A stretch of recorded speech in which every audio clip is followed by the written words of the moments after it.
Halo semuanya, khusus buat Anda yang lagi mendalami akuntansi, kita bakal bedah satu pertanyaan yang krusial banget. Gimana sih caranya perusahaan bisa tahu pasti produk mana yang jadi mesin uang dan produk mana yang, ya, diam-diam malah bikin rugi? Nah, kita akan selami ini lewat sebuah studi kasus klasik menggunakan metode yang disebut activity-based costing. Oke, kita langsung aja ya ke kasusnya. Coba bayangkan ada perusahaan es krim, kita sebut aja namanya PT XYZ. Nah, ini pertanyaan inti yang lagi mereka hadapi. Kalau cuma dilihat sekilas, mungkin jawabannya kelihatan gampang ya. Tapi seperti yang bakal kita lihat, dalam dunia akuntansi, kebenaran itu seringnya tersembunyi di balik angka-angka. Pertama-tama, yuk kita lihat gimana PT XYZ biasa ngitung biaya produk mereka, yaitu pakai metode tradisional. Penting banget nih kita pahami bagian ini karena disinilah sumber masalahnya berawal. Jadi gimana sih cara kerjanya?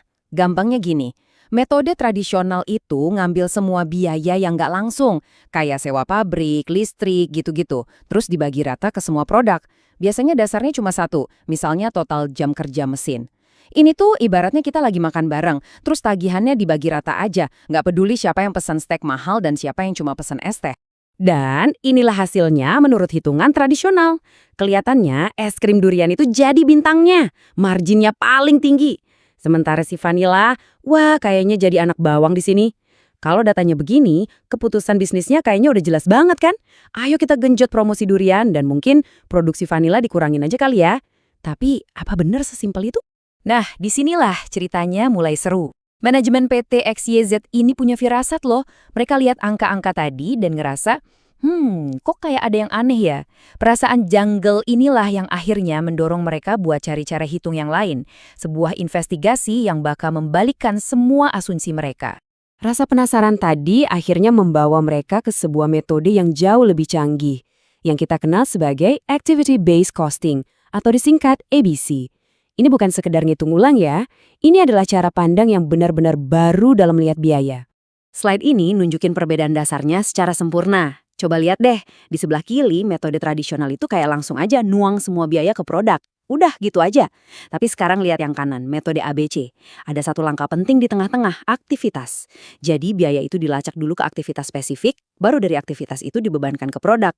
Nah, ini dia nih game changernya. Jadi, ini ide besarnya, dan tolong perhatikan baik-baik. Prinsip ABC itu sederhana.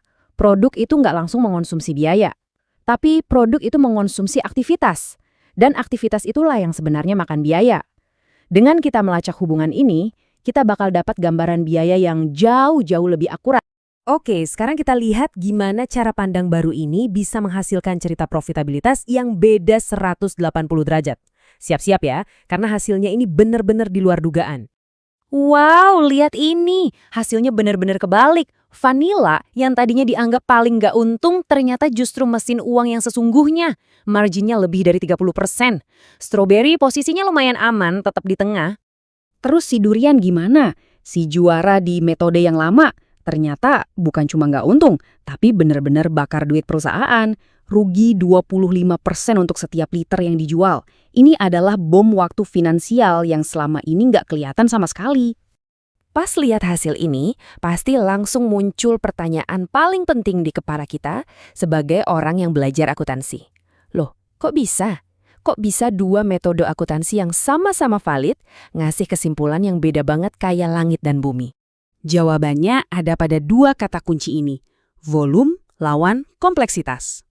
Masalahnya bukan lagi cuma soal berapa banyak yang kamu produksi, tapi juga soal seberapa rumit proses pembuatannya. ABC itu pinter, karena dia memecah biaya ke dalam beberapa level. Ada biaya di level unit, yang terjadi tiap kali satu es krim dibuat. Terus ada biaya di level batch, misalnya waktu buat nyiapin mesin setiap mau bikin satu batch rasa durian.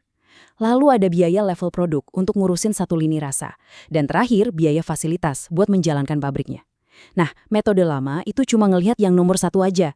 Nah, ini inti masalahnya. Metode tradisional itu cuma fokus sama volume. Jadi, vanila yang diproduksi banyak, seolah-olah jadi nanggung beban biaya paling berat. Padahal, ABC nunjukin, kalau kompleksitas, misalnya waktu setup mesin yang lama buat durian, itu juga punya beban biaya yang gede banget, yang selama ini nggak kelihatan. Yuk, kita buktiin pakai data. Lihat deh, kolom volume, vanila emang diproduksi jauh lebih banyak. Metode lama cuma berhenti sampai di sini. Tapi, coba sekarang lihat baris paling bawah, waktu setup.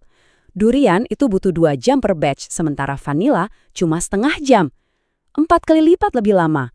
Inilah biaya dari kompleksitas yang nggak pernah dihitung sama metode tradisional. Jadi, poin utamanya adalah terjadi yang namanya subsidi silang. Produk yang simple dan bervolume tinggi kayak vanila itu seolah-olah nombokin biaya overhead yang harusnya jadi beban si produk kompleks bervolume rendah kayak durian. Akibatnya, profitabilitas vanila jadi kelihatan jelek, sementara kerugian durian jadi tersembunyi. Oke, sekarang PT XYZ udah punya data yang benar-benar akurat. Pertanyaannya, terus gimana? Nah, disinilah akuntansi itu jadi lebih dari sekedar laporan angka. Dia berubah jadi kompas buat nentuin strategi bisnis yang cerdas. Berbekal wawasan baru ini, manajemen sekarang punya pilihan yang jelas di depan mata. Mereka bisa naikin harga durian biar sesuai sama biayanya. Atau mereka bisa cari cara supaya proses produksinya lebih simpel. Pilihan lainnya, kalau dua-duanya nggak mungkin, ya mereka harus berani ambil keputusan pahit buat stop produksi produk itu. Seluruh kasus ini ngasih kita pelajaran yang sangat berharga. Tanpa informasi biaya yang akurat, Anda itu ibarat dokter yang salah mendiagnosis pasien. Bisa-bisa Anda malah mengamputasi bagian yang sehat, misalnya menyetop produk yang paling untung, sambil terus-terusan ngasih vitamin ke penyakitnya, yaitu produk yang bikin rugi. Jadi, sebagai penutup, kita kembalikan lagi pertanyaannya ke Anda. Coba bayangkan, Anda adalah manajernya. Anda sekarang tahu kalau es krim durian itu bikin rugi. Apa langkah strategis yang bakal Anda ambil?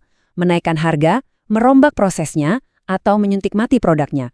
Nggak ada jawaban yang gampang, tapi setidaknya berkat activity-based costing, sekarang Anda tahu pertanyaan yang benar untuk diajukan.